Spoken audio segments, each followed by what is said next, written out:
Assalamualaikum, halo teman-teman. Kenalin, kita dari kelompok 11 yang beranggotakan Vivi Chaturiski, Lani Salma Fajriyah. Di sini kita akan membahas materi Tata Surya. Mau tahu kelanjutannya? Yuk simak videonya sampai habis. Yang pertama, kita akan membahas tentang pengertian Tata Surya. Tata surya adalah kumpulan benda langit yang terdiri atas sebuah bintang yang disebut matahari dan semua objek yang terkait oleh gaya gravitasinya.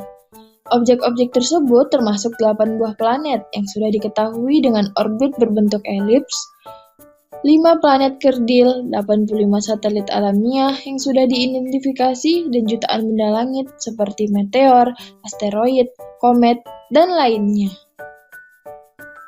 Komponen-komponen tata surya. Yang pertama ada matahari. Matahari adalah pusat tata surya. Matahari merupakan sebuah benda panas yang tersusun oleh berbagai gas yang bertekanan tinggi. Matahari berdiameter 1,4 juta kilometer. Suhu permukaannya mencapai 5.000 derajat Celcius. Wih, panas ya.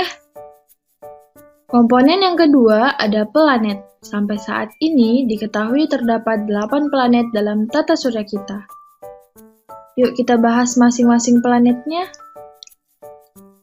Planet yang pertama ada Merkurius. Merkurius adalah planet yang paling dekat dengan matahari. Permukaan Merkurius sangat panas dan kering. Suhu permukaan Merkurius dapat mencapai 427 derajat Celcius pada tengah hari dan minus 184 derajat Celcius pada tengah malam.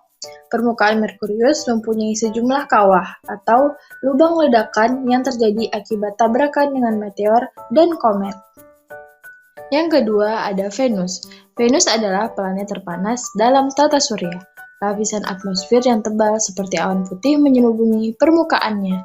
Awan putih ini terdiri dari karbon dioksida yang terjadi akibat pembakaran asam sulfat panas oleh gunung-gunung berapi. Suhu siang hari dapat mencapai lebih dari 500 derajat Celcius. Yang ketiga ada bumi. Sebagian besar permukaan bumi ditutupi oleh air, yaitu mencapai 2/3 bagian bumi. Karenanya, dari langit di atas sana, bumi terlihat kebiru-biruan. Bumi merupakan planet ketiga terdekat dari matahari dengan jarak 150 juta kilometer. Bumi memiliki sebuah satelit yang bernama Bulan. Yang keempat ada planet Mars. Mars merupakan planet yang unik karena mempunyai warna yang merah. Planet ini berdiameter setengah kali dari diameter bumi, yaitu 6.780 km, dan masanya dibandingkan dengan massa bumi adalah 1/9. Susunan atmosfer Mars didominasi oleh gas karbon dioksida yang mencapai 95%, sehingga mengakibatkan terjadinya efek rumah kaca. Seluruh planet Mars diselimuti oleh air dalam bentuk padat. Yang kelima, ada planet Jupiter. Jupiter merupakan planet terbesar dibandingkan dengan planet-planet lainnya. Diameter Jupiter mencapai 142.860 km. Atmosfer Jupiter tersusun atas hidrogen dan helium yang diperkaya dengan metana, amonik, dan juga air. Jupiter sendiri mempunyai rotasi tercepat, yaitu hanya memerlukan waktu 9,8 jam untuk satu kali rotasi. Nah, adapun planet yang keenam merupakan planet Saturnus. Dan Saturnus ini merupakan satu-satunya planet yang memiliki perhiasan yang sangat indah, yaitu berupa cincin yang disusun oleh kristal-kristal es dan bahan karbon. Diameter planet Saturnus yaitu mencapai 120.000 km. Saturnus sendiri mempunyai satelit, yaitu bernama Titan dengan diameter mencapai 5.000 km. Yang ketujuh ada planet Uranus. Uranus merupakan planet ketujuh dari matahari. Planet ini dijuluki planet terdingin yang ada di tata surya, dengan diameter 4 kali lebih besar dari diameter bumi, yaitu mencapai 50.100 km, dan masanya mencapai 15 kali dari massa bumi. Periode rotasi Uranus memakan waktu selama 17 jam, sedangkan periode revolusinya mencapai 84 tahun. Nah, yang terakhir ada planet Neptunus. Neptunus merupakan planet urutan ke-8 dan planet terjauh dari Matahari. Diameter Neptunus mencapai 48.000 km dari diameter Bumi. Berbeda dengan warna biru Bumi yang diakibatkan pantulan air. Warna biru dari Neptunus diakibatkan oleh susunan gas metana yang mendominasi di atmosfernya. Komponen yang ketiga ada satelit. Satelit beredar mengelilingi planet, sehingga disebut sebagai pengiring planet. Satelit bersama dengan planet mengelilingi matahari. Dalam tata surya, terdapat setidaknya 85 satelit alamiah yang sudah diketahui. Yang keempat, ada asteroid. Asteroid atau biasa disebut planetoid merupakan planet-planet kecil yang jumlahnya mencapai puluhan ribu. Dan planet-planet kecil tersebut mengorbit mengelilingi matahari. Orbit asteroid terletak sejajar dengan ekliptika bumi dan terletak di antara orbit planet Mars dan Jupiter. Orbit asteroid hampir membentuk lingkaran dan ada juga beberapa yang mempunyai bentuk orbit elips. Komponen yang kelima ada komet. Komet sendiri merupakan benda langit yang terdiri dari es, debu, dan juga gas. Komet sering disebut dengan bintang berekor, dikarenakan memiliki bagian yang mempunyai ekor, dan ekor tersebut terbentuk oleh debu dan gas yang telah membeku, kemudian menguap saat mendekati matahari.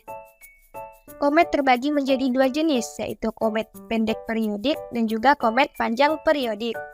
Untuk komet pendek periodik memiliki orbit yang lebih pendek, yaitu sekitar 200 tahun. Sedangkan komet panjang periodik mempunyai orbit yang lebih lama, yaitu sekitar 20.000 tahun. Komponen yang terakhir ada meteoroid. Meteoroid adalah benda langit yang melayang-layang di luar angkasa. Ukurannya bervariasi, mulai dari yang lebih kecil asteroid hingga lebih besar dari sebuah molekul. Meteoroid terbuat dari batu, logam, atau campuran dari keduanya. Meteoroid yang jatuh ke bumi disebut dengan meteor. Meteoroid merupakan bagian penting dari tata surya, karena meteoroid membantu untuk membentuk asteroid dan komet. Nah, pembahasan selanjutnya tentang bumi dan perilakunya. Yang pertama itu ada rotasi bumi. Rotasi bumi merupakan perputaran bumi pada porosnya. Periode rotasi bumi berlangsung selama 23 jam 56 menit. Arah rotasi bumi dimulai dari arah barat ke arah timur. Nah, rotasi bumi ini dapat menyebabkan hal-hal yang pertama seperti terjadinya pergantian siang dan malam. Yang kedua, terjadinya perbedaan waktu. Yang ketiga, terjadi gerak semu harian. Dan yang keempat, adanya perubahan arah angin. Nah, yang kedua ada revolusi bumi. Revolusi bumi sendiri merupakan peredaran bumi yang mengelilingi matahari. Periode revolusi bumi memerlukan waktu selama 365 hari, 9 menit, 10 detik, atau sekitar 1 tahun. Pada saat mengelilingi matahari, bumi mempunyai bidang orbit yang disebut dengan ekliptika. Arah revolusi bumi berlawanan dengan arah perputaran jarum jam. Revolusi bumi sendiri dapat menyebabkan terjadinya perubahan musim, terjadinya gerak semu tahunan matahari, dan terjadinya pasang surut air laut. Yang terakhir, kita akan membahas gerhana. Gerhana merupakan peristiwa terhalangnya sinar matahari oleh bumi maupun bulan, sehingga bumi ataupun bulan tidak bisa mendapatkan sinar dari matahari. Gerhana merupakan fenomena yang sangat indah dan menakjubkan. Gerhana dibagi menjadi dua, gerhana bulan dan matahari. Yang pertama, gerhana bulan. Gerhana bulan terjadi apabila bumi berada di antara matahari dan bulan. Pada waktu seluruh bagian bumi masuk ke dalam daerah umbra, bayangan inti bumi, maka akan terjadi gerhana bulan total. Gerhana bulan total terjadi ketika bumi menutupi seluruh cahaya matahari dari bulan. Sedangkan gerhana bulan sebagian terjadi ketika bumi hanya menutupi sebagian cahaya matahari dari bulan. Yang kedua, gerhana matahari. Gerhana matahari terjadi ketika bulan berada di antara matahari dan bumi. Bulan menghalangi sebagian atau seluruh cahaya matahari dari bumi.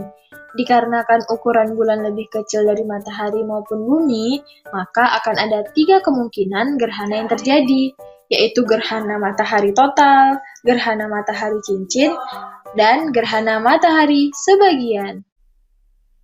Cukup sekian dan terima kasih. Bye-bye.